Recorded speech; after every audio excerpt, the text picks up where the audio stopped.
오늘 우리가 함께 나눌 이 말씀은 초대교회의 역사상 가장 혁명적인 사건 중 하나입니다. 베드로가 기도 중에 환상을 보게 됩니다. 그리고 그 하나님께서는 그 환상을 통해서 복음의 경계를 허무시는 모습을 보게 됩니다. 모든 민족을 향한 구원의 문을 활짝 열게 되는 그런 사건이 기록되어 있습니다. 저는 오늘 말씀을 시작하면서 이런 질문을 먼저 여러분에게 던지고 싶습니다. 나는 누구일까? 여러분은 누구이십니까? 여러분을 어떤 사람인지 잘 설명해 줄 수 있는, 규정해 줄 수 있는 것은 무엇이겠습니까? 여러 가지 정의를 내릴 수 있겠습니다만은 특별히 옛날 이스라엘 백성들에게는 이 질문에 대한 뚜렷한 그러한 답을 가지고 그들은 있었습니다. 그들은 자신들이 바로 하나님의 백성이다라는 것이었습니다. 이것이 바로 그들의 정체성이었습니다. 우리는 하나님께 속한 특별한 사람들이야, 거룩한 사람들이야 라고 그렇게 믿었습니다. 여기서 거룩하다라는 말은 그들이 도덕적으로 흠이 없다, 완벽하다라는 것을 의미하는 것이 아닙니다. 하나님 앞에 속한 자로서 우리는 구별된 삶을 산다라는 의미를 갖고 있다라는 것이죠. 그래서 이스라엘 백성들은 그들의 일상생활, 모든 삶 속에서 구별된 삶을 살아왔습니다.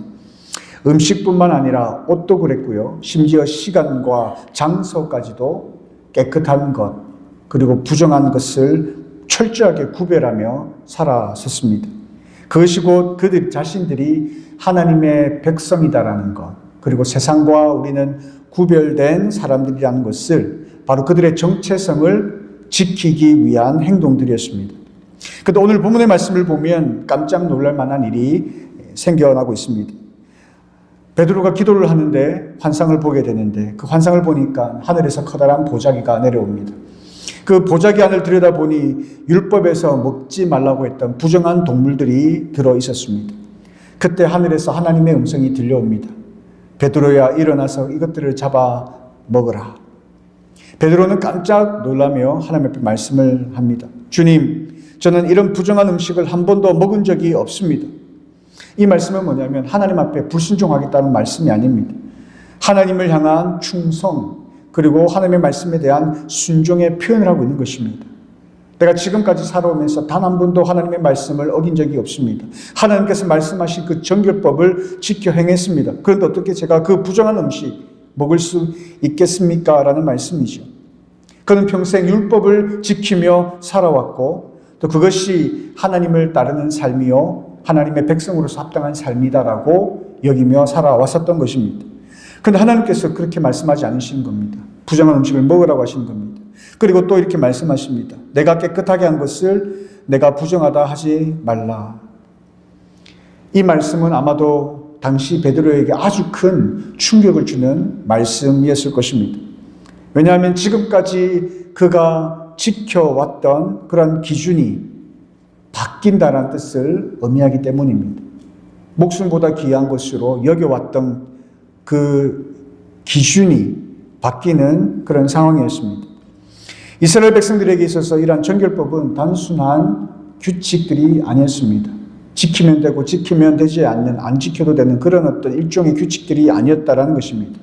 이것은 바로 하나님의 백성이다라는 그들의 정체성을 보여주는 아주 중요한 그러한 말씀이었습니다. 다른 민족과 구별시키고 그리고 하나님께 속한 존재라는 그러한 자신들의 정체성을 드러내는 외적인 표시였다라는 것이죠. 그런데 하나님께서는 지금 베드로에게 그 경계를 넘어서라라고 말씀하고 있는 것이 오늘 우리가 읽고 있는 본문에 기록된 말씀입니다. 사실 이 말씀은 어떤 의미를 갖고 있는지 우리는 잘 알고 있습니다.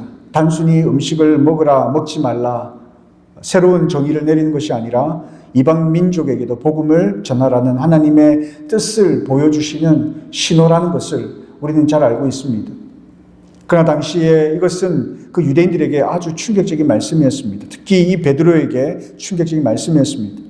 그런데 이런 환상이 끝나고 난 이후에 베드로에게 고넬료라고 하는 백부장이 보낸 사람이 찾아오게 됩니다. 이 고넬료는 로마 군인이었고 백부장이었습니다. 그러나 그는 하나님을 경외하는 사람이었고 기도하는 사람이었습니다. 그에게도 동일하게 천사가 나타나서 베드로를 초청하도록 말씀하셨고 그 말씀에 순종하여 베드로를 초청하기 위해 하인을 보내었던 것입니다. 근데 베드로는 유대인이었습니다. 당시에 유대인들이 지켜야 할 정결법이 굉장히 많았습니다. 먹는 것 외에도 어느 장소에 들어가거나 어느 장소에 터치하거나 이런 것까지 아주 세부적으로 지켜야 하는 그런 상황이었죠. 이 이방인의 집에 들어가는 것도 부정하게 하는 항목 중에 하나였습니다.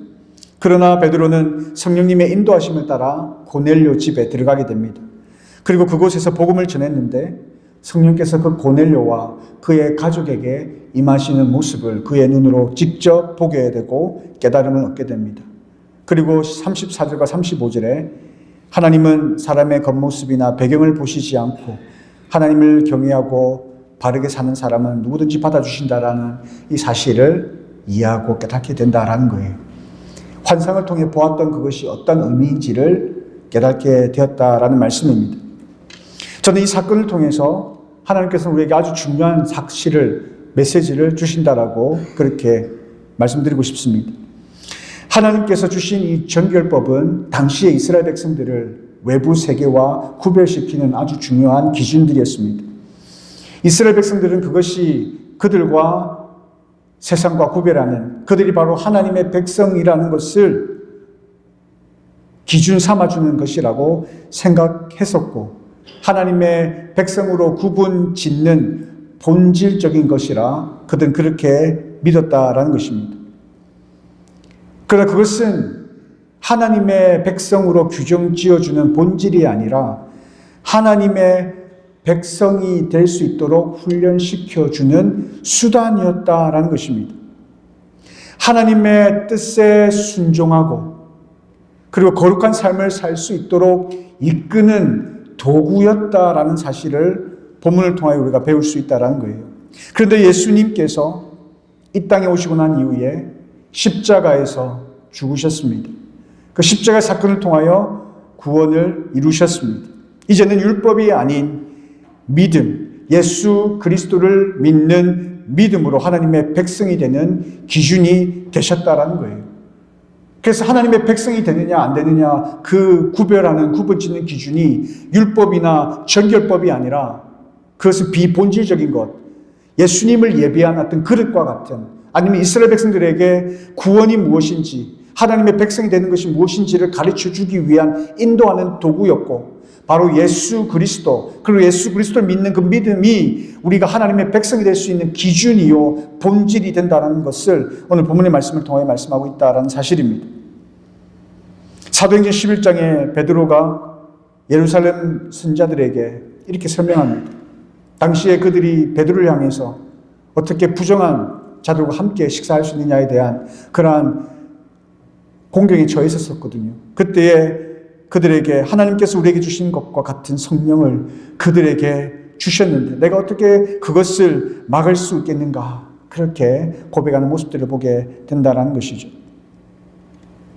베드로의 이러한 환상, 이러한 이 환상은 놀라운 사건이었지만 그 사건은 그때 당시에 갑작스럽게 생겨난 또 사건이 아닌 것을 우리가 본문을 통하여 보게 되는데요.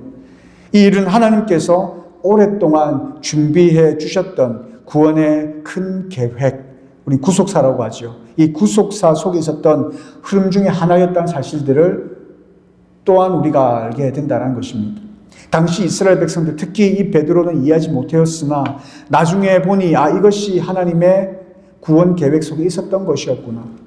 갑작스럽게 이 구원의 기준, 하나님의 백성이 될 수 있는 기준이 바뀐 것이 아니라 이것이 이전부터 계획된 하나님의 말씀이었구나라는 것을 베드로도 그렇고 이 시대를 살아가고 있는 우리도 발견하게 된다는 사실입니다.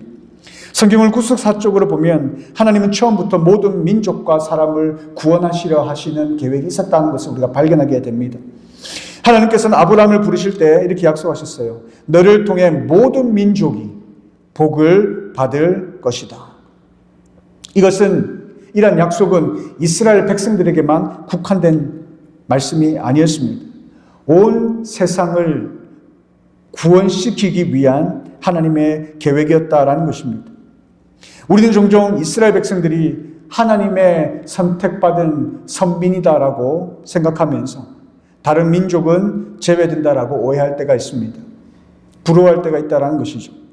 하지만 하나님께서 이스라엘을 택하신 이유는 그들을 사랑해서 그들이 나의 백성으로 하나님께서 선택해서 그들만을 위한 어떤 복음을 주시기 위해서 선택하신, 특권을 주시기 위해 선택하신 백성이 아니라 그들에게 사명을 주시기 위하여 그 민족을 선택한 사실을 우리가 알게 된다는 것이죠.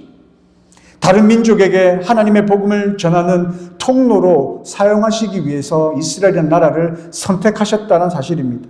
그러나 이스라엘 백성들은 자신들이 하나님께 선택받은 백성이다라는 특권의식, 우월감을 가지게 되었고 율법과 정결법으로 세상과 구별시키는 배타적인 공동체로 변질시켰던 것이었습니다.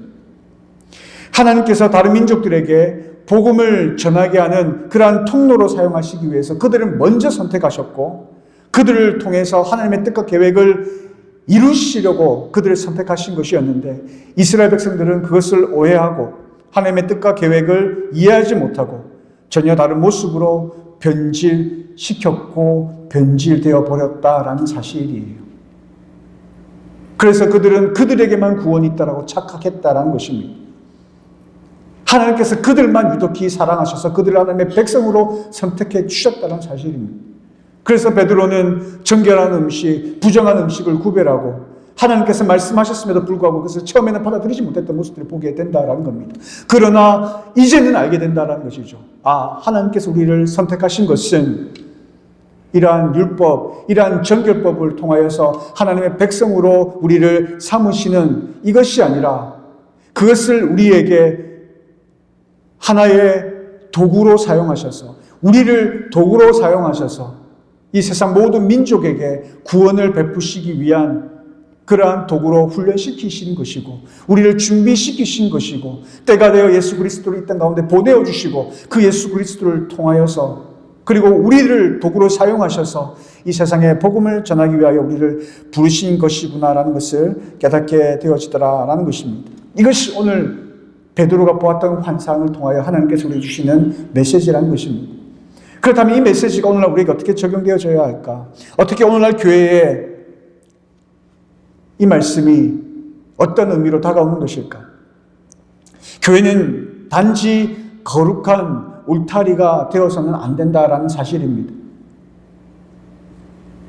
우리는 세상과 분명히 구별된 삶을 살아야 합니다. 이스라엘 백성들이 정결법이나 율법을 통하여서 세상과 구별지었던 것처럼 우리 또한 하나님의 말씀을 순종하는 하나님 그 예수 그리스도를 믿는 그 믿음 가운데 이 세상과 구별된 삶을 살아야 합니다. 그러나 그 구별됨이 전부가 아니라는 것이죠. 그것이 본질적인 것이 아니라는 것입니다. 이 구별의 목적이 뭐냐면 복음으로 세상을 품기 위하여 하나님께서 우리를 부르셨다는 사실들을 꼭 기억하셔야 된다는 겁니다. 하나님께서는 오늘날도 동일하게 교회를 통해서 세상을 향한 구원, 그 하나님의 원대하신 뜻과 계획을 이루고자 하신다라는 사실입니다.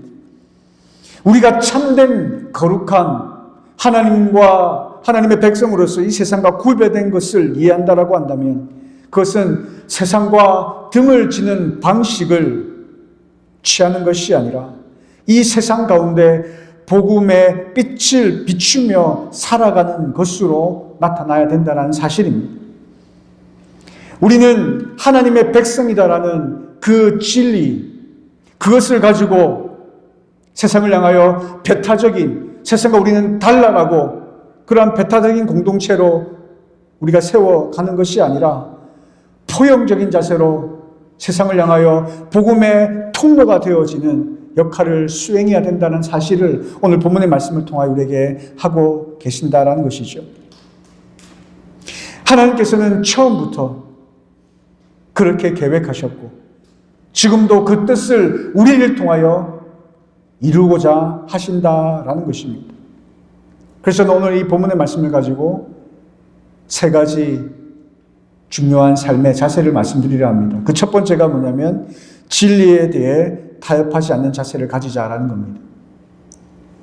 하나님께서 우리에게 주신 정결법, 이스라엘 백성들에게 주신 그 정결법은 하나님의 백성을 구분 짓는 본질이 아닙니다. 하나님께서 하나님의 백성으로 세워가시기 위해 필요로 사용하신 수단이었습니다.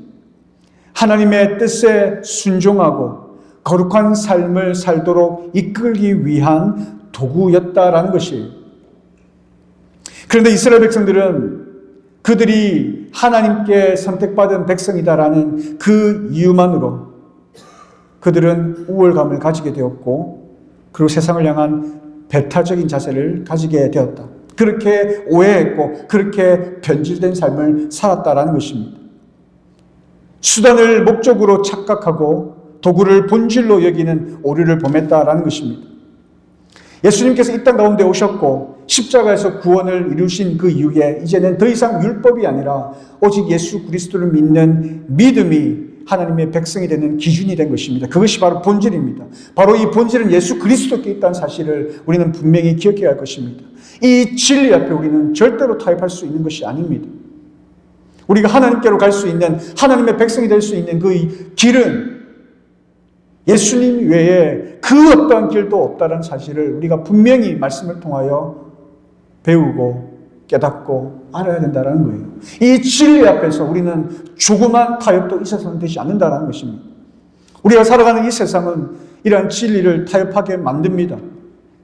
왜 너희가 믿는 그 기독교, 너희가 믿는 예수 그리스도만이 유일한 길이라고 너희들은 그렇게 주장하냐라고 세상은 우리에게 이야기할지 모르겠습니다. 그렇게 주장하는 것이 굉장히 편협하게 보일지도 모르겠습니다. 이기적으로 보이는 것일 수도 있습니다. 그러나 진리는 진리인 것입니다. 진리는 변하는 것이 아닙니다. 하나님께서 분명히 말씀하시는 것은 우리가 하나님의 백성이 될 수 있는 그 유일한 길은 오직 예수 그리스도 외에는 길이 없다라고 말씀하십니다. 이것은 우리가 죽을 때까지 하나님 앞에 서는 그날까지 절대로 타협해서는 안 되고 할 수 없는 진리란 사실을 기억하시기를 바랍니다. 두 번째 우리가 가져야 할 자세는 모든 사람을 이해하며 포용하는 태도입니다. 하나님의 구원 사역을 위한 도구로서 우리가 가져야 할 두 번째 자세는 이러한 포용적인 자세입니다. 상대방을 이해하는 것입니다. 품어주는 것입니다. 하나님께서 이스라엘 백성들을 선택하신 목적이 그들만의 특권을 위한 것이 아니었습니다. 아브라함을 부르실 때부터 하나님께서는 모든 민족을 복음화시키기 위한 하나님의 백성으로 삼으시기 위한 계획 가운데 아브라함을 부르신 것입니다. 마찬가지로 이스라엘 백성을 선택하신 것은 그 이스라엘 백성을 통하여 이방인들을 구원하시기 위한 도구로 사용하시기 위해서 이스라엘 백성들을 선택하신 겁니다. 그들이 잘났기 때문이 아니에요. 그들이 뭔가 특별한 민족이었기 때문이 아닙니다. 하나님의 그 구원의 계획 속에서 이방인을 구원하기 위한 도구로서 한 민족을 선택하셨고 그 민족이 바로 이스라엘 백성이었다라는 것입니다. 마찬가지로 오늘날 하나님께서 우리를 부르신 것은 우리가 잘났기 때문이 아니라 우리를 통하여 아직도 하나님을 알지 못하는 세상 사람들에게 복음을 전하기 위하여 우리를 부르신 사건임을, 우리를 하나님의 그 도구로 부르신 것임을 여러분 기억하시기를 바랍니다. 우리가 그 진리를 소유하고 있다고 해서 우리가 예수 그리스도를 믿는 믿음으로 말미암아 하나님의 자녀가 되는 권세를 누릴 수 있다라는 그 진리를 우리가 소유하고 있다라고 해서 그것이 그 진리가 우리에게 무기가 되어서 사람들을 정죄하고 사람들을 배척하게 된다고 한다면 그것은 바로 이스라엘 백성들이 범했던 오류와 똑같은 오류를 범한다는 사실을 기억하셔야 된다는 거예요. 우리가 잘났기 때문이 아니라 이 세상을 향하여 하나님의 뜻과 계획을 이루시기 위해서 부르신 하나님의 도구에 지나지 않는다는 사실을 여러분 기억하셔야 되는 거예요. 그것이 하나님께서 우리를 부르신 목적이고 우리가 이 세상을 살아가야 하는 삶의 목적이 된다는 사실을 기억하셔야 되는 거예요. 그래서 우리가 해야 할 일들은 뭐냐면 우리 교회 안에서 하나님 여기가 조사원이가 아니라 복음을 들고 이 세상을 향하여 나아가야 된다는 사실을 기억하셔야 돼요. 그것 때문에 하나님께서 우리를 부르신 겁니다. 만약에 세상을 향하여 복음을 전하지 아니하고 세상을 향하여 하나님의 말씀을 전하지 않는다고 한다면 그냥 우리에게 주어진 특권으로 만족하고 세상과 우리와 구분 짓는 그러한 배타적인 자세를 가지고 살아간다라고 한다면 그것은 이스라엘 백성들이 범했던 그 오류를 그대로 답습하고 있다는 사실을 우리는 아주 무게감 있게 받아들이셔야 된다는 사실을 오늘 말씀을 통해 알아들으시기를 바랍니다. 마지막 세 번째 우리가 가져야 할 자세는 진리로 인도하는 삶입니다. 두 번째 메시지와 거의 비슷하지만 다른 것은 이제는 나아가야 된다는 것이죠. 베드로는 고넬료라는 사람과 또 그 가족에게 복음을 전했습니다. 그들이 성령 충만함을 받는 놀라운 역사를 경험하게 되었습니다. 베드로는 단순히 그들을 포용하는 자세만을 가진 것이 아니라 그들에게 직접 가서 진리의 말씀을 전했고 진리 가운데 인도했다는 사실을 우리는 보게 된다는 것입니다. 여러분, 진정한 사랑은 있는 그대로를 받아들이고 그리고 그대로 내버려 두는 것이 아닙니다. 진정한 사랑은 그 사람이 하나님의 진리 안으로 참된 자유와 구원을 얻도록 인도하는 것입니다. 여러분 삶 가운데, 여러분의 가족 가운데, 여러분의 친구 가운데 아직도 하나님을 알지 못하는 사람들이 있다라고 한다면, 그들을 그대로 내버려 둔다라고 한다면 그것은 참 사랑이라 할 수 없는 거예요. 그들을 위하여 안타까운 마음을 가지고 그들이 하나님의 백성이 될 수 있도록 끊임없이 기도하고 마음을 다하고 하나님 앞에 기도하면서 저들이 하나님을 알게 해달라고, 내가 하나님을 아는 것처럼, 내가 하나님을 나의 주인으로 모신 것처럼 저들도 하나님을 주인으로 모시는 은혜를 베풀어 달라고 끊임없이 기도하는 것. 그리고 하나님, 그 일에 나를 사용하여 주옵소서. 나를 부르셨지 않습니까? 나에게 저들을 향한 사랑의 마음을 주셨고 저들을 향한 애끓는 마음을 하나님 주셨지 않습니까? 나를 사용해 달라고 부르시는 것이 진정한 사랑이다라는 것입니다. 우리는 이런 사람들을 포용하되 그들을 진리로 인도해야 합니다. 이것이 우리의 실질적인 삶 속에서 실현되어져야 할 그리스도인의 균형 잡힌 삶이다라는 것입니다. 많은 사람들은 이 부분에서 많이 오해를 합니다. 포용을 진리와 타협하는 것으로 생각합니다. 반대로 진리를 수호하는 것을 배타적인 것으로 의미한다고 생각합니다. 그러나 이것은 잘못된 생각입니다. 포용은 진리와 타협하는 것이 아닙니다. 오히려 진리를 효과적으로 전하기 위한 방법입니다. 반대로 진리 수호는 배타적인 것을 의미하는 것이 아니라 진리를 견고히 붙드는 것과 사람들을 향하여 받아들이는 것, 포용하는 것은 전혀 다른 차원의 말씀인 거거든요. 흔들리지 않는 진리와 절대 타협하지 않는 자세를 견지하면서 그들을 이해하고 수용하고 품어주고 결국에는 그들을 진리 가운데로 인도하는, 그것이 우리가 가져야 할 자세다라는 것입니다. 예수님께서 우리에게 이러한 모범적인 완벽한 모델을 보여주셨습니다. 예수님께서는 가늠한 여인을 어떻게 평가하셨습니까? 나도 너를 정죄하지 아니하노라 라고 용서하셨지만 동시에 가서 다시는 죄를 범하지 말라라고 말씀하셨습니다. 이것이 바로 진리를 품은 포용의 모습입니다. 우리가 견지해야 할 그리스도인의 균형 잡힌 삶의 모습입니다. 우리도 이러한 균형 잡힌 삶을 살아가야 할 것입니다. 죄는 미워하지만 죄인은 사랑해야 합니다. 잘못된 것은 바로 잡아 주어야 하지만 그 사람 자체는 품어 주어야 된다는 것입니다. 진리에 대해서는 한치의 양보도 하지 않되 사람에 대해서는 한없이 관대한 자세를 가지고 어떻게든 그들이 하나님께 돌아오도록 품어줘야 된다는 것이지.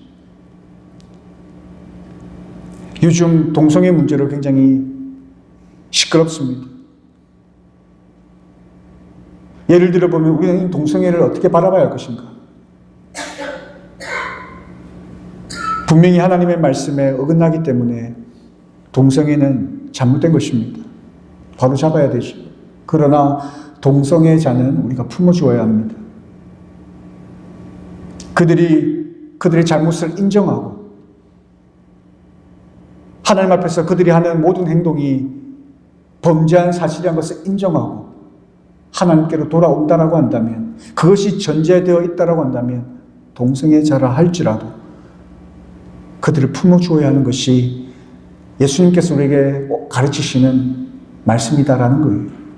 잘못된 것은 잘못되었다라고 이야기해 주지만 그들이 잘못된 죄악에서 하나님께로 돌아올 수 있도록 그들을 품어주고 그들을 진리 가운데로 이끌어주는 것이 오늘날 그리스도인의 올바른 모습이다라는 것입니다.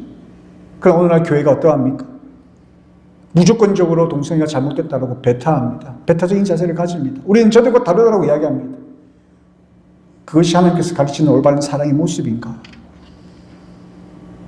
굉장히 제가 극단적인 예를 들었지만 우리의 모습을 돌아보면서 우리가 정말 이 세상을 살아가면서 이 세상 속에서 복음을 가지고 견지하면서 타협할 수 없는 진리를 가지면서 세상 속에 들어가 포용적인 자세로 그들을 진리 가운데 인도하느냐, 아니면 그들과 등을 치며 살아가고 있느냐. 우리와 전혀 다른 세계관을 소유하기에 입만 아프고 힘이 드니까 그저 포기해버리고 관심 없이 살아가고 있지는 않는가라는 것입니다. 말씀을 맺으려 합니다. 사랑하는 빛과 소금 아닌 교회 성도 여러분, 오늘 이 베드로를 통해서 하나님께서 우리에게 주시는 말씀은 진리를 품은 포용하는 교회가 되라라는 말씀입니다. 진리에 대한 확신과 모든 사람을 향한 포용적인 사랑, 그리고 그들을 진리 가운데로 인도하고자 하는 그러한 사명이 바로 우리 교회가 앞으로 추구해야 할 사명임을 기억하시기를 바랍니다. 하나님께서는 오늘날 우리를 통해서 이 세상을 구원하시기를 원하십니다. 우리가 진리를 품고 세상을 포용할 때에 하나님의 나라가 임하게 될 것입니다. 하나님께서 우리를 그렇게 사용하실 것입니다. 그러기에 진리 앞에 절대로 타협하지 않는 신앙을 견지하시기를 바랍니다. 세상을 향하여 그들을 이해하고자 하는, 그들을 포용하고자 하는 자세를 견지하시기를 바랍니다. 더 나아가 그들을 하나님께로, 진리 가운데로 이끄는 데 쓰임받는 귀한 도구로 하나님께서 인정하시는 이 시대에 정말 필요한 하나님의 사람으로 쓰임받는 저와 여러분의 삶이 되고 우리 교회가 되기를 주님의 이름으로 축원드립니다. 이 시간 우리에게 주신 말씀을 생각하면서 함께 통성으로 기도했으면 좋겠습니다. 베드로도 그랬고 제자들도 그랬고 유대인들도 그랬습니다.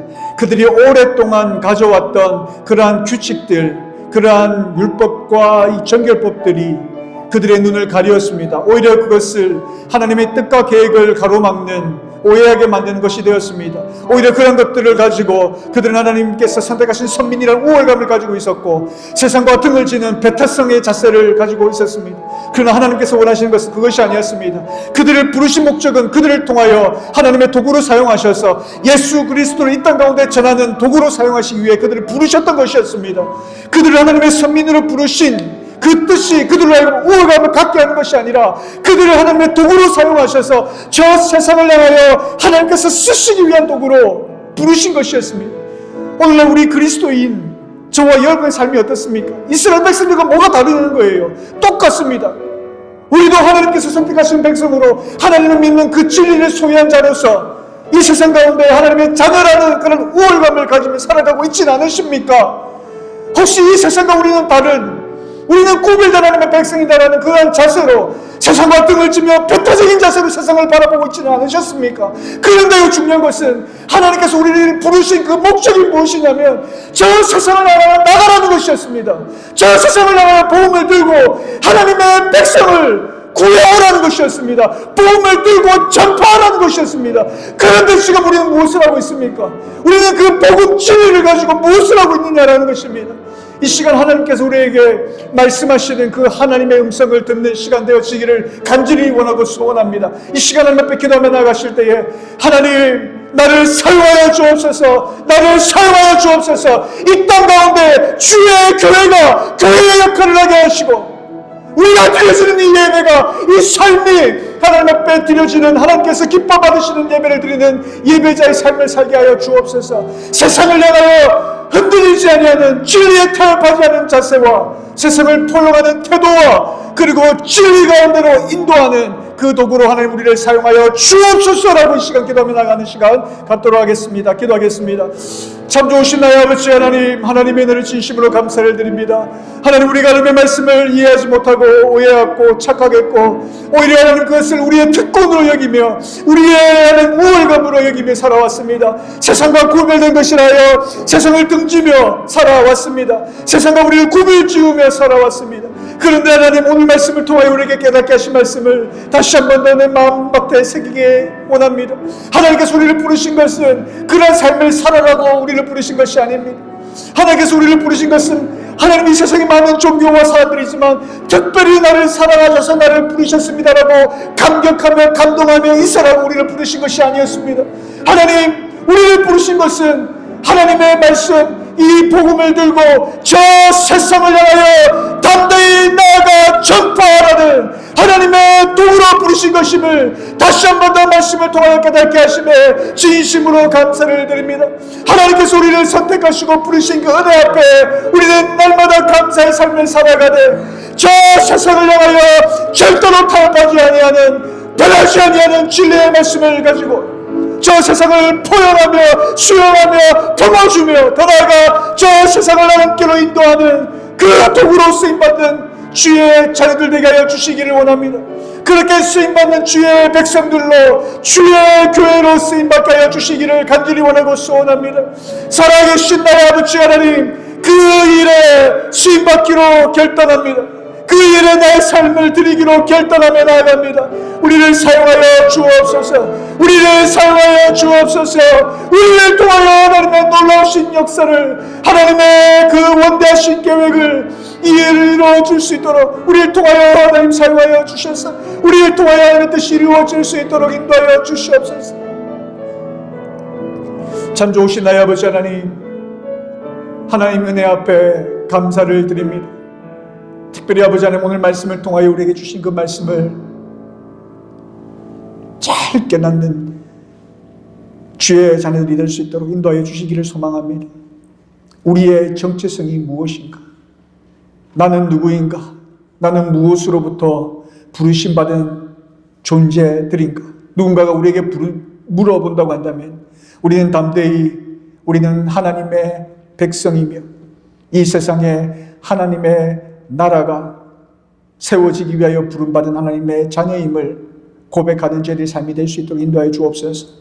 그러하기 위하여 하나님, 절대로 타협할 수 없는 진리를 견지하며 이 세상을 향하여 포용하는 자세와 그리고 그들을 하나님의 진리 가운데로 이끌어내는 주의 거룩한 자녀들이 될 수 있도록 인도하여 주셔서 나중에 우리가 하나님 앞에 설 그때에 네가 무엇을 하였느냐라고 말씀하신 그 말씀 앞에 부족하지만 그러나 하나님 이렇게 살았습니다라고 하나님 앞에 고백할 수 있을 만한 그러한 일들을 감당하는 저희들의 삶이 될 수 있도록 은혜를 베풀어 주시옵소서.